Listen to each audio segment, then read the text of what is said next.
Versos 5 e 6 diz assim: e disse, Neemias orando agora, e disse: ah, Senhor, Deus dos céus, Deus grande e temível, que guardas a aliança e a misericórdia para com aqueles que te amam e guardam os teus mandamentos.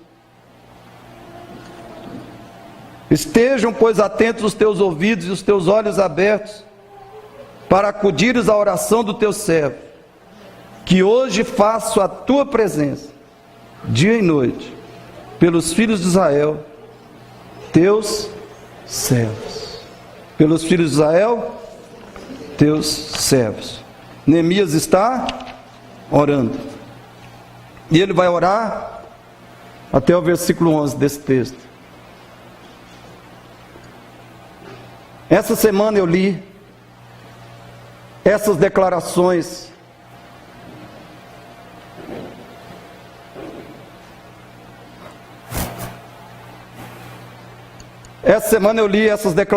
de Leonardo Ravenhill. Ele diz assim: a oração é a mais importante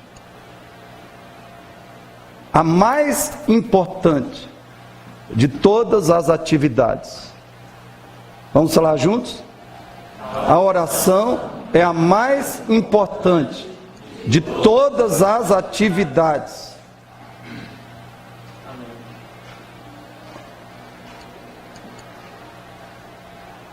A oração é o quê? Mais importante de todas as atividades. O ministério da pregação é de poucos, mas o da oração está aberto a todos. É possível alguém pregar e ainda assim se perder, mas é impossível orar e perecer. É possível alguém pregar e ainda assim perecer, mas é impossível orar e perecer.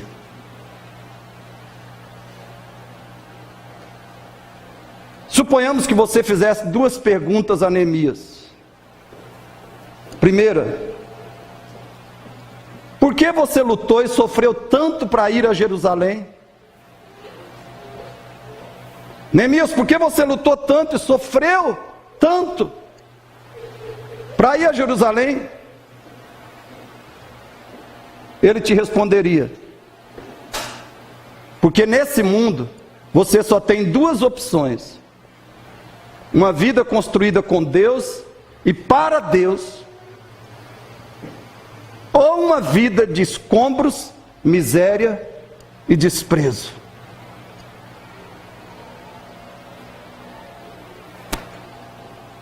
E como estava Israel?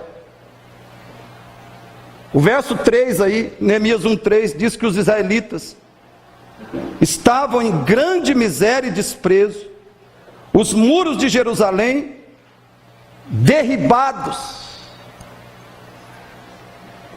Essa era a realidade, era a vida do povo de Israel. Uma vida de escombros, miséria e desprezo. Por isso Neemias foi a Jerusalém. Porque você nessa vida, nessa existência, só tem duas opções: sua vida construída com Deus e para Deus, ou a sua vida de escombros, miséria e desprezo. Você pode até não experimentar isso material, financeiramente, profissional, até familiarmente. Você pode até não julgar e não sentir, nem pensar, nem experimentar que a sua vida está em escombros, em miséria, em desprezo. Mas se a sua vida não estiver sendo construída para Deus, ela está assim. E é Deus quem vê assim e declara assim. Alguém pode materialmente, financeira, profissional, familiarmente, emocionalmente. Alguém pode se achar muito bem, muito feliz, muito próximo, muito abençoado, muito seguro, edificado. Mas se o seu coração e sua vida não estão sendo construídos, edificados com Cristo e para Cristo, você está em escombros. Você é miséria e desprezo.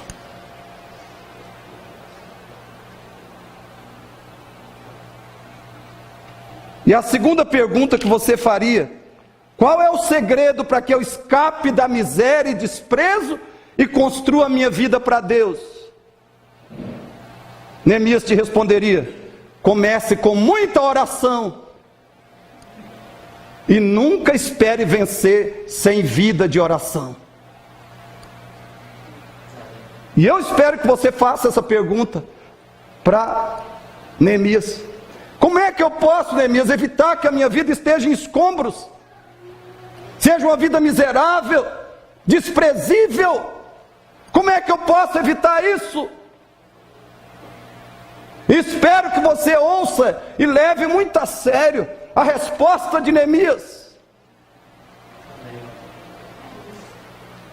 Comece com muita oração e nunca tente vencer sem vida de oração. E Neemias te diria mais: realizações deste mundo e da carne você alcança sem oração. Porém, projetos divinos e eternos são impossíveis sem que você seja uma pessoa de oração. Amém. Leia na Bíblia. Leia todo o livro de Neemias. Todo o livro de Neemias você verá isso. A oração era a primeira e grande chave de Neemias. Era a sua primeira e grande arma.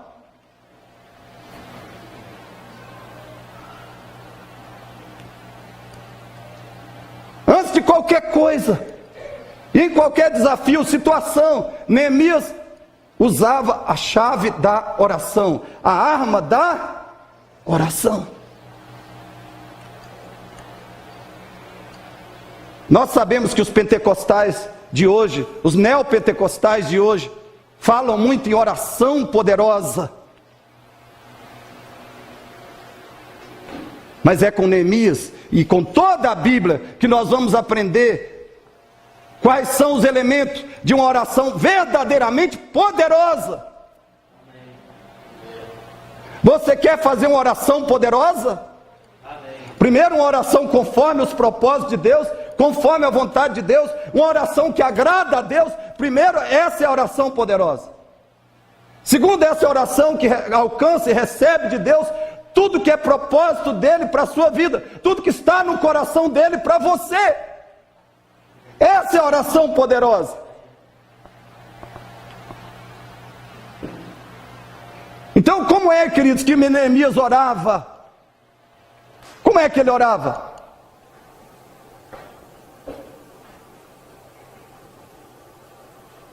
Vamos aprender com esse homem de Deus e vamos imitar a oração que ele fazia e vamos ser vencedores como ele foi. Preste atenção aí. Primeiro, qual o primeiro elemento de uma oração poderosa? Fala ali. Adoração, que é o mesmo que louvor. Leia comigo aquele texto, verso 5. E disse: Ah, Senhor, Deus dos céus, Deus grande e temível, que guardas a aliança e a misericórdia para com aqueles que te amam e guardam os teus mandamentos. Irmãos, Neemias começou a sua oração glorificando a Deus pela transcendência dele, pela majestade, a misericórdia, a fidelidade dele. Amém. Foi assim que Neemias começou a orar. Todo dia ele orava começando com adoração, com louvor. Ele está dizendo todo dia que eu ia orar, primeiro eu adorava a Deus, eu louvava, eu glorificava a Deus com as minhas palavras. Queridos, a oração deve começar com Deus, não com os nossos problemas e necessidades. Oração não deve começar com o ser humano, ela deve começar com Deus. Você quer ter uma oração vitoriosa? Então, primeiro, faça uma lista dos atributos, das santas qualidades de Deus. Faça uma lista das qualidades santas, magníficas de Deus. Por exemplo, a santidade dele, a justiça, o amor, a graça, a misericórdia. Enche o seu coração, enche a sua mente dos atributos de Deus. Quem é Deus? Quais são as santas qualidades dele? Enche a sua mente e coração dos atributos de Deus. Saiba quem ele é, como ele é. Em segundo lugar, memorize versículos que fazem elogio e exaltação do ser de Deus. Amém. Memorize versículos que fazem elogio, exaltação a Deus. Por exemplo, leia esse versículo e memorize esse versículo. Neemias 9,6, fale comigo. Só tu és Senhor, tu fizeste o céu dos céus, e todo o seu exército, a terra, e tudo quanto nela há, os mares, e tudo quanto há neles, e tu os preservas, a todos com vida, e o exército dos céus te adora. E, queridos, esse é um dos grandes versículos das Escrituras, onde Deus é magnificado, é louvado, é exaltado, é adorado, pelo que Ele é e pelo que Ele faz. E a Bíblia transborda, a Bíblia está repleta de versículos desse tipo, que exaltam, que elogiam, que glorificam a Deus, que magnificam a Deus. Você tem que memorizar esses versículos e começar a sua oração. Comece a sua oração exaltando a Deus pelo que Ele é e pelo que Ele faz. Siga a regra de Salmo 104, diz assim, escute aí, Salmo 104, entrai por suas portas, ou seja, pelas portas de Deus, com ações de graças, e nos seus átrios, com hinos de louvor, rendei-lhe graças, e bendizei-lhe o nome. É assim que um cristão bíblico, que um filho de Deus começa a orar.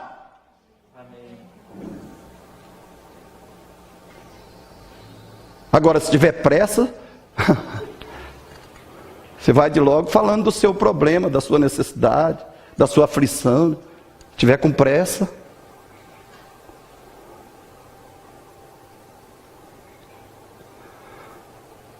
Segundo elemento de uma oração poderosa, verso 6, parte A, juntos. Estejam, pois, atentos os teus ouvidos e os teus olhos abertos, para acudires à oração do teu servo, que hoje faço a tua presença, dia e noite. Por quem? Irmãos, Neemias não estava orando por ele. Por quem que ele estava orando?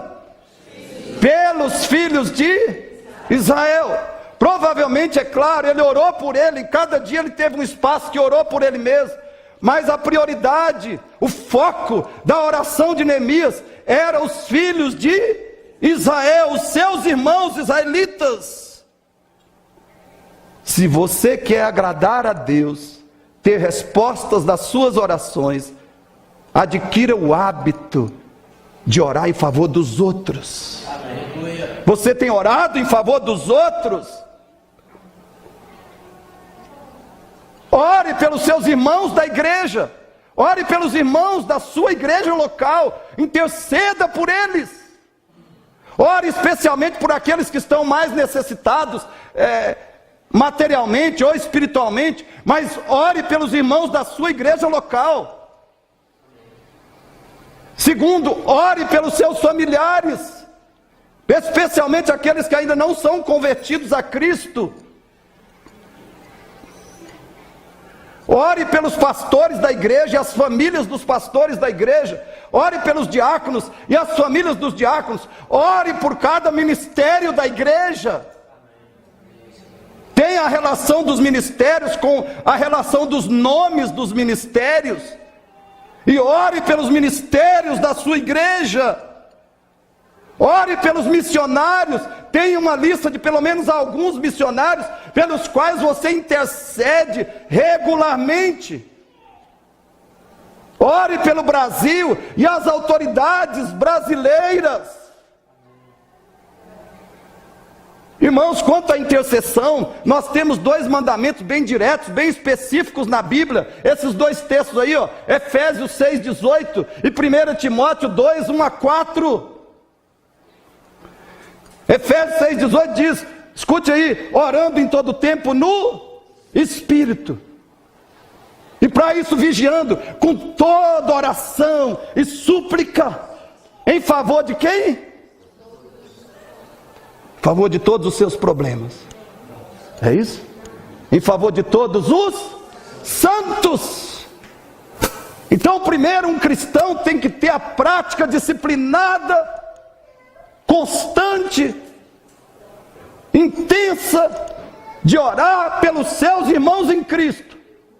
A igreja deve orar pela igreja.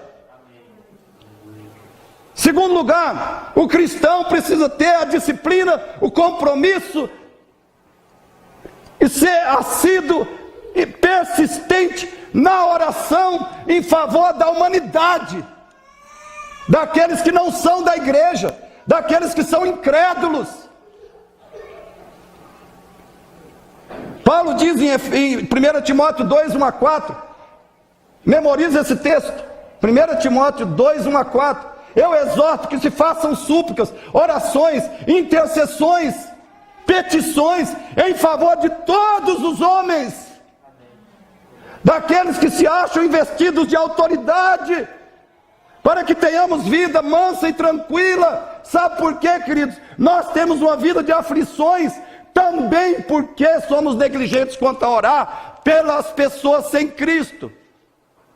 Orar pelo povo brasileiro, orar pelas autoridades brasileiras. A Bíblia nos manda ser intercessores, mas muitas vezes nós esquecemos disso.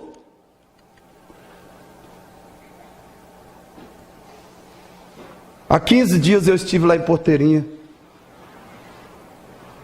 e eu constatei, mais uma vez, o quanto vale a pena viver em oração e intercessão. Amém. Várias pessoas que estão na igreja hoje são pessoas que não eram convertidas na época que eu estava lá, e pelas quais nós oramos muito tempo e evangelizamos. E muitas dessas pessoas estão na igreja hoje. Eu constatei isso há 15 dias atrás. Amém. E eu não tenho absoluta certeza, mas parece que o nome do irmão Juliandro estava também no boletim da igreja para intercessão diária. E hoje, queridos, o Juliandro é um presbítero da igreja, porém isso não quer dizer muita coisa. O que importa é que o ser humano, o Juliandro, é um homem de Deus. Ele não só é um presbítero da igreja, ele não só é convertido a Cristo, ele é um homem de Deus.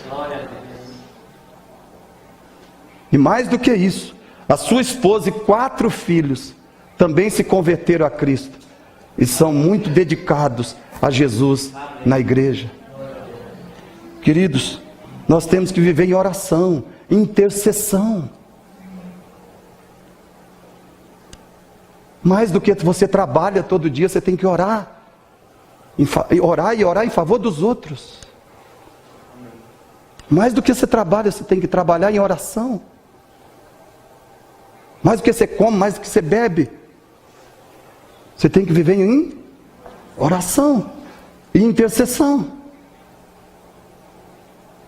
Terceiro,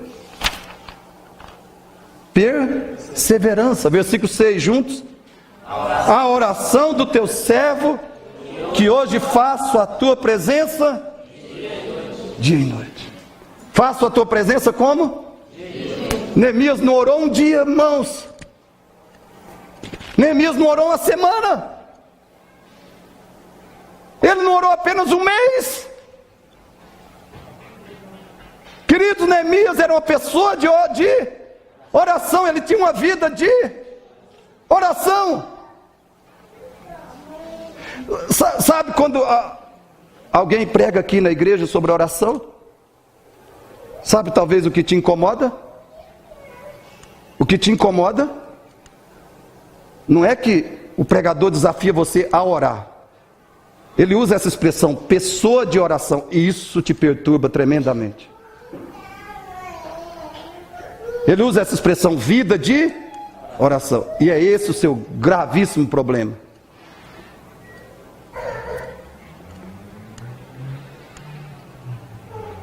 Dia e noite quer dizer continuamente, muito tempo, sem parar, sem desistir, cada dia. É isso que quer dizer dia e noite, continuamente, persistentemente. Sabe quanto tempo Neemias ficou orando só pelo projeto da reconstrução de Jerusalém, sem fazer nada? Sabe quanto tempo ele ficou orando? 4 a 5 meses, de dezembro até abril. Mas isso aí foi só o começo. Ele continuou depois. Ele era uma pessoa de oração, ele tinha uma vida de oração. E meus irmãos, essa é uma causa da derrota da igreja, das famílias, dos casamentos de hoje. Cristãos que não têm a oração como estilo de vida. Eu espero que você guarde isso. Essa é uma causa da derrota de quê?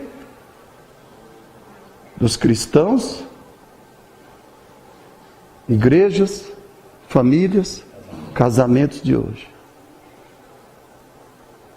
Crentes que não têm a oração como estilo de vida. Oram esporadicamente. Oram quando estão aflitos. Oram quando estão feridos. Meu coração está ferido. Por isso, Senhor, agora eu estou orando.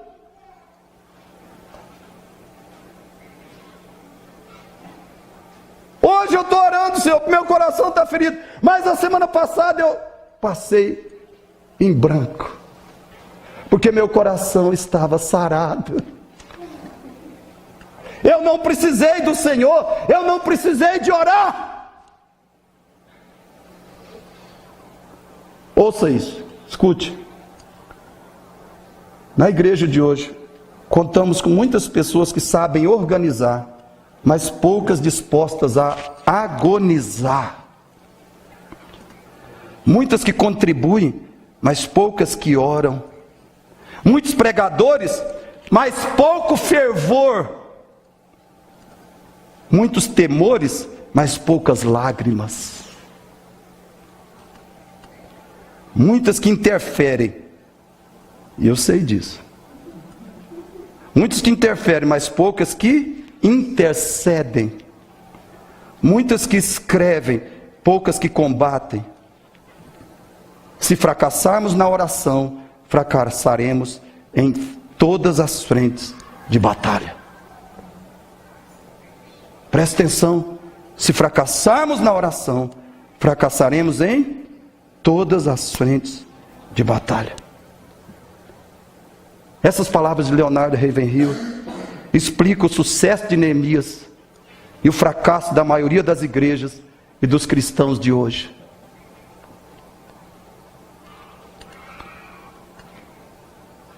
Meus irmãos, nós não precisamos somente de pessoas que oram superficialmente. Nós precisamos de pessoas que oram profundamente. Amém. E que perseveram em oração. Amém.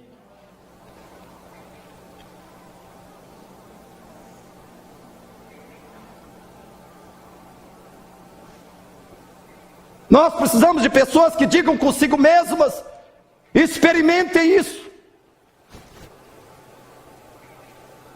Eu posso ficar um dia sem comer, sem beber, sem dormir, mas não posso ficar sem orar.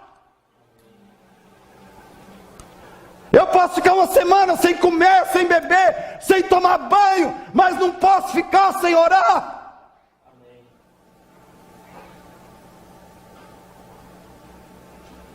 Pode ficar sem tomar banho, mas fique lá dentro da sua casa e não durma com a sua esposa nem com o seu marido. Mas ore! Amém.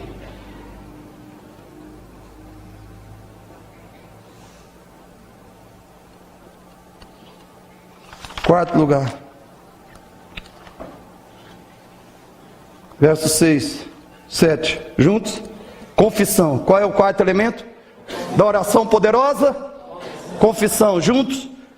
E faço confissão pelos pecados dos filhos de Israel, os quais temos cometido contra ti, pois eu e a casa de meu pai temos cometido pecado. 7. Temos procedido de todo corruptamente contra ti, não temos guardado os mandamentos, nem os estatutos, nem os juízos que ordenaste a Moisés, teu servo. Irmãos, Neemias está dizendo aqui, por que Israel estava destruído? Por que aquele povo estava em miséria, desprezo, escombros espirituais, morais, financeiros, econômicos, sociais? Por que Israel estava em escombros e miséria? A única resposta: pecado.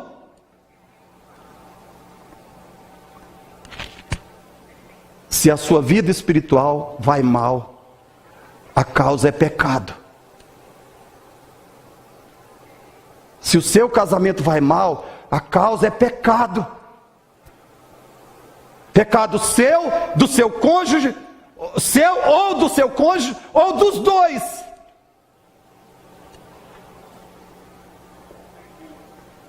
Se você vive em derrota financeira, a causa pode ser pecado. Se você vive em ansiedade, depressão, a causa pode ser pecado.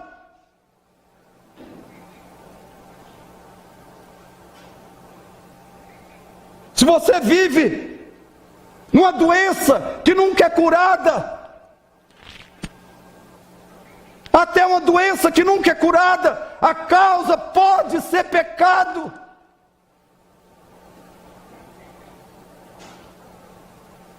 Que tipo de pecado? Que tipo? Eu vou citar só uns exemplos. Avareza, apego,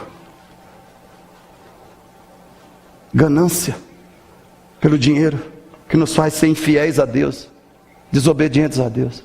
Avareza, mentira. Talvez constantemente você está falando mentira. Incredulidade, preguiça, negligência, murmuração, maledicência.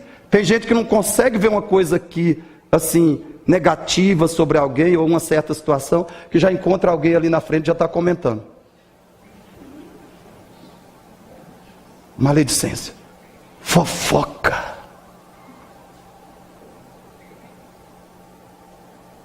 desonestidade, impureza sexual, mau uso da língua, mau uso da televisão ou da internet, desperdício de tempo que é de Deus, apatia espiritual, ingratidão, ira, agressividade.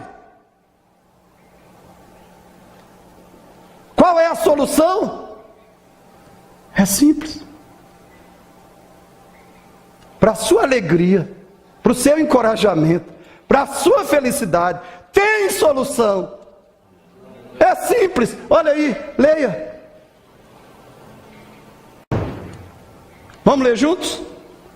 O que encobre as suas transgressões jamais prosperará. Irmão, jamais prosperará.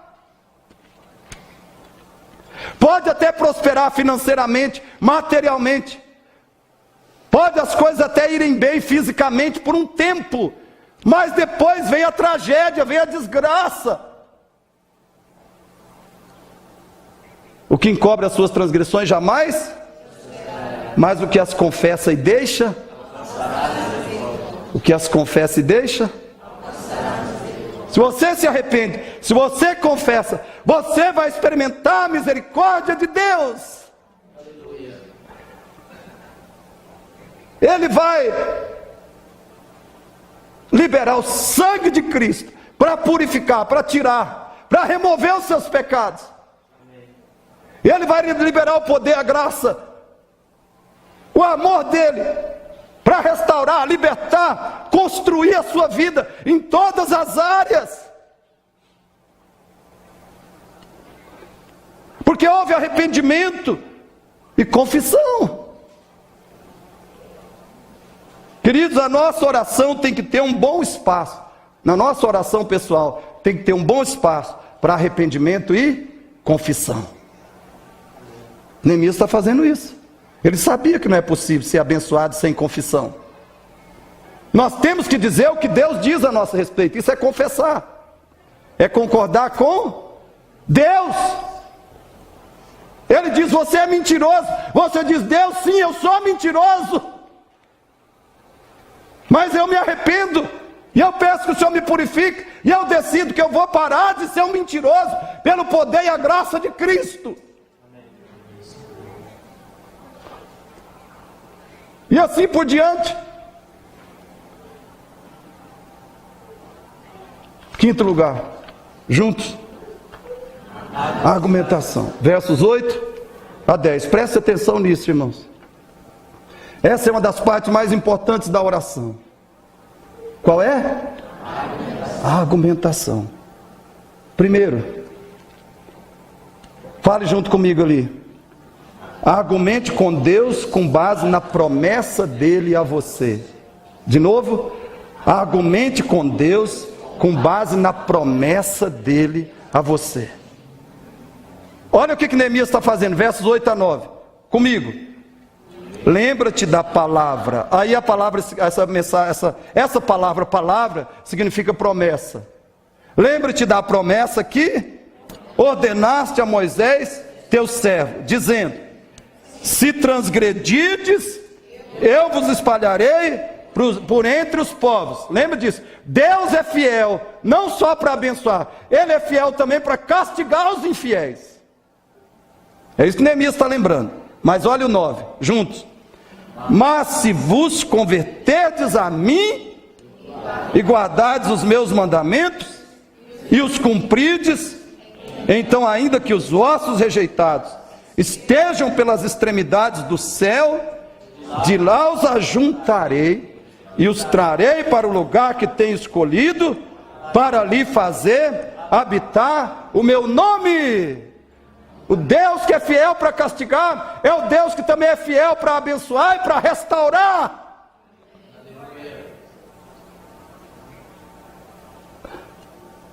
Neemias está citando aí várias promessas de Deus que estão lá no livro de Deuteronômio. Promessas que estão no livro de quem? De Deuteronômio. A sua oração será muito mais eficaz se você memorizar promessas das Escrituras, promessas de Deus, apresentar essas promessas a Deus, solicitando que Ele as cumpra na sua vida. Amém. Lembre a Deus das promessas que Ele fez para você. Por exemplo, Isaías 41:10. Eu estou fraco, eu estou débil, debilitado espiritualmente, fisicamente, debilitado emocionalmente, eu estou confuso. Mas olha o que Deus diz em Isaías 41:10. Não temas, porque eu sou contigo, eu te fortaleço, eu te ajudo, eu te sustento com a minha destra fiel. Você precisa memorizar as promessas de Deus e orar as promessas de Deus. Amém. Segundo, juntos, Argumente com Deus com base na aliança dele com você. Primeiro, argumente com ele com base nas promessas. Segundo, argumente com base na aliança dele com você. Veja o verso 10, vamos lá? Estes ainda são teus servos, o teu povo que resgataste com teu grande poder e com tua mão poderosa. Esses ainda são teus servos, o teu povo que resgataste. Queridos, uma das melhores maneiras de orar é apelar para a aliança incondicional que Deus fez com seus filhos. Neemias está dizendo: Deus, esse povo está derrotado, está falido, esse povo está arrebentado, assolado, mas Deus, eles ainda são teus servos, que tu resgataste com teu grande poder. Neemias está falando: Deus, lembra-te da aliança que o Senhor fez com o teu povo. Irmão, você tem que orar assim também. Você tem que lembrar da aliança. Por exemplo, olha a aliança de Deus com todo que é cristão bíblico, com todos aqueles que são seguidores de Cristo. Olha a aliança. Jeremias 31, 33, vamos ler juntos? Olha o que Deus falou: porque esta é a aliança que firmarei com a casa de Israel depois daqueles dias, diz o Senhor, na mente lhes imprimirei as minhas leis, também no coração lhes inscreverei. Eu serei o seu Deus e eles serão o meu povo. Irmãos, isso aí é a nova aliança em Cristo. Para aqueles que estão em Cristo, Deus fez essa aliança com aqueles que são de Cristo. Então, quando você for orar, argumente com Deus, dizendo que você é um eleito dele em Cristo. Argumente com Deus, dizendo: Deus, eu sou um eleito do Senhor em Cristo. Eu sou um regenerado em Cristo. Eu sou um justificado em Cristo. Eu sou um filho de Deus em Cristo. Eu sou um santificado em Cristo.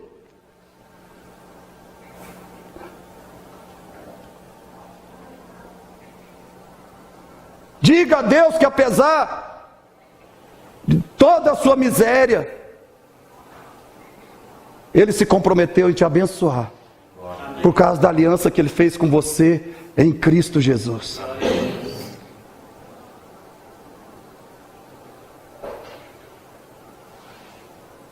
Você tem que argumentar com Deus com base na aliança.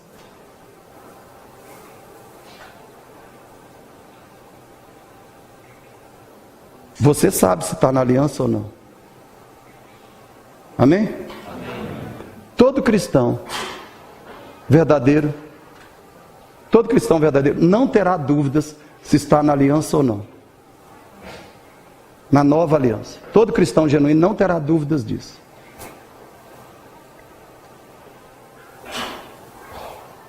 Então você pode dizer assim: Deus, eu sou um eleito do Senhor em Cristo.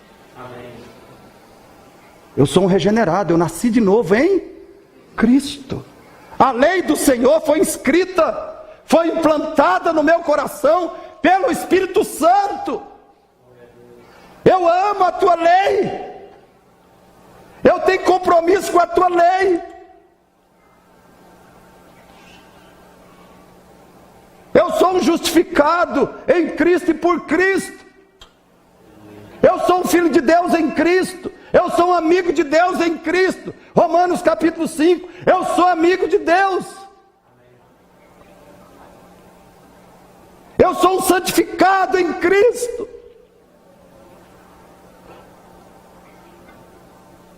Então, Senhor, apesar da minha miséria, do meu demérito, da minha indignidade tremenda, eu peço que o Senhor me abençoe com base na aliança, que não fui eu que fiz, foi o Senhor que fez a aliança comigo em Cristo. Então me abençoe.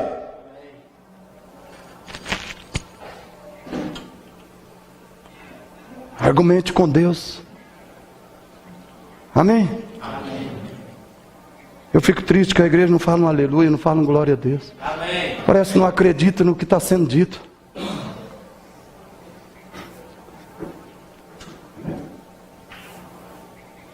Sexto lugar.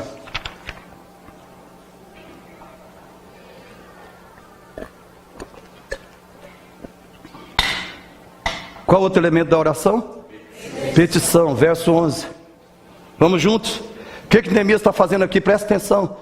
Ah, Senhor, estejam, pois, atentos os teus ouvidos à oração do teu servo e à dos teus servos, que se agradam de temer o teu nome.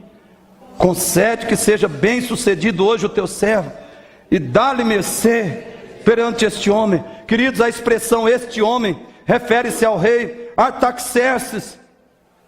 Aqui Neemias está fazendo dois pedidos específicos a Deus. Primeiro, ele está pedindo que Deus atenda o seu clamor total pela reconstrução de Jerusalém. Ele está dizendo: Deus, atenda o meu clamor. Eu quero ver o povo de Israel, a cidade de Israel, totalmente reconstruídos, em todas as dimensões, em todas as áreas da nossa existência. Eu quero ver a minha nação, o teu povo reconstruído, restaurado plenamente. Ele faz esse primeiro pedido. Segundo pedido que ele faz é que Deus lhe conceda a solicitação que ele vai fazer ao rei Artaxerxes, que é de autorização para ele ir até Jerusalém e de provisão para ele chegar até Jerusalém e realizar todo o trabalho que ele tinha que realizar lá. Então ele faz dois pedidos específicos a Deus nesse versículo 11. Irmãos, orar não é só pedir, mas orar é também pedir. Peça a Deus especificamente, insistentemente, o que você necessita e o que você deseja. Jesus diz em Mateus capítulo 11: pedi e dar-se-vos-á, buscai e achareis, batei e abri-se-vos-á. Pois todo que pede recebe, o que busca encontra, e a quem bate abrir-se-lhe-á. E ele ainda acrescenta isso: quem dentre vós é o pai que, se o filho lhe pedir pão, lhe dará em lugar de pão uma pedra? Quem dentre vós é o pai que, se o filho lhe pedir um peixe, lhe dará uma cobra? Se lhe pedir um ovo, lhe dará um escorpião? Ele diz assim também: se vós que sois maus, sabeis dar boas dádivas aos vossos filhos, quanto mais vosso Pai que está nos céus dará boas coisas aos que lhe pedirem. Aos que lhe pedirem.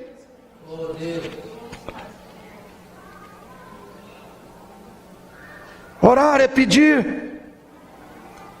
Orar é pedir. E se a nossa necessidade é real e a nossa motivação é agradar a Deus, Ele atenderá todas as nossas petições. Amém. Se a sua necessidade é real e sua motivação é agradar a Deus, Ele atenderá todas as suas petições. Olha o texto, olha a promessa e a explicação da promessa. Vamos ler juntos? Nada tendes porque não pedis. Então a primeira coisa é essa. E sabe o que significa esse não pedir? Não quer dizer que você não pede. Quer dizer que às vezes você pede um dia, umas semanas, mas você não pede o tempo que Deus quer que você peça, pelo tempo que Ele quer que você peça. Você não persevera Você pede uma vez, pede 2 dias, pede uma semana, mas não pede um mês.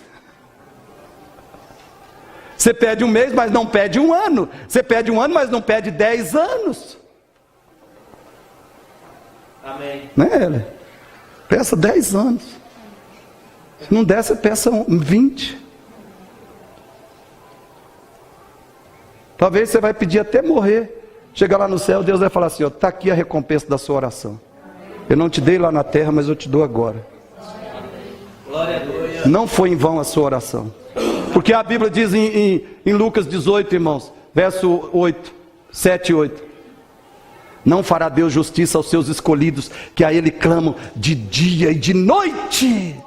Embora pareçam demorados em atendê-los, digo-vos que depressa lhes fará justiça. Amém. O nosso problema é que às vezes a gente não pede. Não é que a gente não pede. Quando o autor está dizendo que a gente não pede, é que a gente não pede pelo tempo que Deus quer que a gente peça. Paulo tinha um espinho na carne, e ele só parou de orar para Deus tirar o espinho, quando Deus lhe disse claramente, não vou tirar. Porque isso aí é bênção para você. É a bênção tremenda esse espinho aí. Se eu tirar, Paulo do céu, você vai se perder. Você vai se arruinar. Então peça. Agora veja o verso 3. A questão da motivação. Pedis e não recebeis. Por quê? Pedis mal para esbanjardes. Pedis mal para esbanjardes em vós. Deus olha quando você pede. Para que você quer o que você está pedindo? Então fala, Deus, eu quero para te agradar. Se for para eu te servir melhor, te amar mais, para a imagem de Cristo ser formada em mim, para o reino de Deus ser promovido através da minha vida, me dê isso. Amém. Se não for, eu te agradeço porque o Senhor não, eu te agradeço pelo Senhor não me dá isso. Glória a Deus. Essa é a oração poderosa, irmãos. E por último, o que faz parte da oração poderosa? Qual o sétimo elemento? Ação. Verso 11b, juntos. Concede que seja bem sucedido hoje o teu servo e dá-lhe mercê perante este homem. Seja bem sucedido hoje o teu servo. Chegou o dia de agir, Senhor. Chegou a hora de agir. Eu não vou ficar mais só orando. É hoje. Sabe por que Neemias era bem sucedido na oração? Porque ele também era um homem de ação. Ele passou 4 a 5 meses só orando. Mas quando ele teve a convicção do que devia fazer e da hora certa de agir, ele agiu. Você precisa falar, Deus, eu vou orar, mas o Senhor me ajude, me dê convicção, direção, graça, para que a hora que chegar a hora certa de agir, eu haja. Eu faça o que o Senhor quer que eu faça, para que o Senhor me dê a resposta da minha oração. Neemias sabia que a primeira coisa a fazer para a reconstrução de Jerusalém era conseguir 2 coisas: a autorização e o patrocínio irrestritos do rei. Ele falou, olha, orando, né? 4 meses orando, refletindo, o Espírito Santo ministrando ao coração dele. Amém. Né? Quando começou ele não sabia, como diz, bulufas. Ele só sabia que ele estava desesperado. E ele tinha paixão. Paixão. O caráter de um construtor de Deus. Paixão. Pela glória de Deus e pelo bem, a paz do povo de Deus. E ele falava, vou orar, mas não sei o que vai acontecer, nem o que eu devo fazer ainda. 4 meses orando. E o Espírito Santo ministrando, falando ao coração dele, abrindo seu entendimento, dando direção, dando discernimento, dando entendimento. Então quando ele teve convicção, chegou um dia que ele teve essa convicção, para reconstruir Jerusalém, eu preciso, primeiro, da autorização do rei. Segundo, eu preciso de toda a provisão da parte do rei. Se eu não tiver isso, vai ser impossível realizar a missão. Aí quando ele teve essa convicção, o que ele fez? Ele foi falar com o rei. Ele agiu. Lembre disso. Deus só faz o que não podemos ou não devemos fazer. Amém? Amém. Fale comigo. Deus só faz o que não podemos ou não devemos fazer. Se você ora, você deve fazer o que você pode e o que você deve. Deus só faz o que não podemos ou não devemos fazer. Então eu pergunto, você tem orado e agido? Você tem orado, mas você também tem agido? Eu vou falar o que é óbvio. Se você quiser passar num concurso, o que você tem que fazer? Orar e estudar. Se você quer ter um emprego, um emprego melhor, o que tem que fazer? Orar e procurar o emprego. colocar currículo para todo lugar. E talvez se qualificar mais. Talvez fazer alguma qualificação maior e melhor do que a que você já tem. Agir. Se você quer ter uma casa própria, o que é que você tem que fazer? Orar e economizar. Juntar o máximo de dinheiro que você puder juntar. Deus, eu estou fazendo o que eu posso, o Senhor sabe, né? Eu faço a feira, eu pago a água e luz. E, ó Deus, faz anos que eu não compro roupa. Sabe por quê? Porque eu preciso ter a minha casa própria. Eu não tomo Coca-Cola. Eu não gasto eu com Coca-Cola. Nem com outros refrigerantes, são piores. Eu guardo o dinheiro para comprar a minha casa. Você tem que orar e tem que agir. Se você quer ter uma vida de santidade, o que você tem que fazer? Orar pela santidade, mas também evitar as coisas que contaminam, as coisas que emporcalham a sua mente e o seu coração. Evitar aquelas coisas que enfraquecem a sua fé, que enfraquecem a sua determinação de viver para Deus. Quem ora pela santidade tem que agir evitando tudo aquilo que faz o seu coração sujo, imundo, que rompe, que impede a sua comunhão com Deus, que entristece o Espírito Santo. Tem que agir. Glória a Deus. Deus atende a oração de pessoas ativas. Amém. Vamos falar juntos? Amém. Deus atende a oração de pessoas ativas. Conclusão. Verso 11c. Nesse tempo, era copeiro do rei. Sabe o que Neemias está dizendo? Eu era provador da comida e da bebida do rei. Eu tinha um serviço, eu trabalhava, eu não era vagabundo. Pelo amor de Deus, não estou dizendo que se você está desempregado, se não tem trabalho, você é isso não. Desempregado é uma coisa, vagabundo é outra. Eu era o quê? Copeiro do rei. Eis aqui, irmãos, outra razão que a oração de Neemias foi maravilhosamente vitoriosa e bem sucedida. Ele não era um desocupado, ele não era um preguiçoso. Deus só dá uma missão mais elevada e só atende a oração de pessoas ativas e trabalhadoras. Procura na Bíblia, quem foi que Deus chamou para ser profeta? Alguma pessoa que não fazia nada? Davi era o que antes de ser rei? Pastor de ovelhas matando leão, ó, matando um leão por dia. Estou exagerando, né? Mas enfrentando leão, matando urso. Por isso foi chamado para ser rei. Amós era o que? Antes de ser profeta? Boiadeiro. Vaqueiro.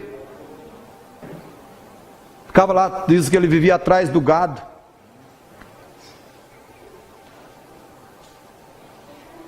E assim por diante. Quem que era Pedro? Antes de ser apóstolo? Pescador. Deus só dá uma missão mais elevada. E só atende a oração de pessoas ativas e trabalhadoras.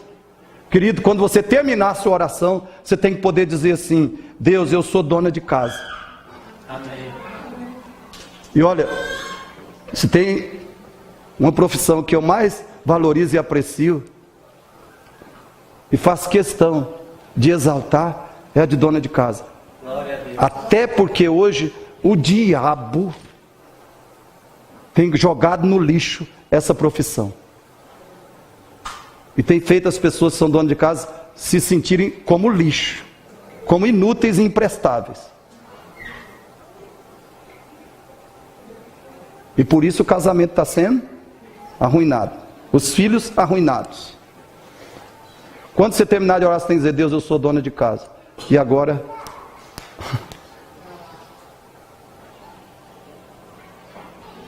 Uma das pessoas que mais trabalham nesse mundo. Eu sei porque eu tenho uma santa e uma princesa e uma rainha, que é dona de casa. Também eu sei disso. Sei porque eu vi a minha mãe. Eu sei o que minha mãe vivia. Quando você terminar de orar, você tem que poder dizer: Deus, eu sou salgadeira, ou eu sou comerciante, ou eu sou estudante, ou eu sou eletricista.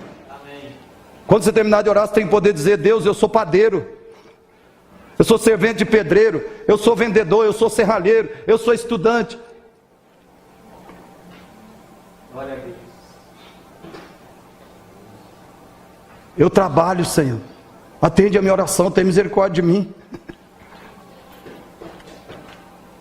Porém, acima de tudo, quando você orar, você tem que poder dizer a Deus: eu sou um cristão. Aleluia. Eu estou em Cristo e Cristo está em mim. Eu sou um discípulo de Cristo. Eu sou um seguidor de Cristo. Eu sou um servo de Jesus Cristo. Porque, irmãos, como regra, Deus só atende a oração daqueles que têm Cristo como seu Senhor e Salvador. Eu pergunto: você é um cristão bíblico?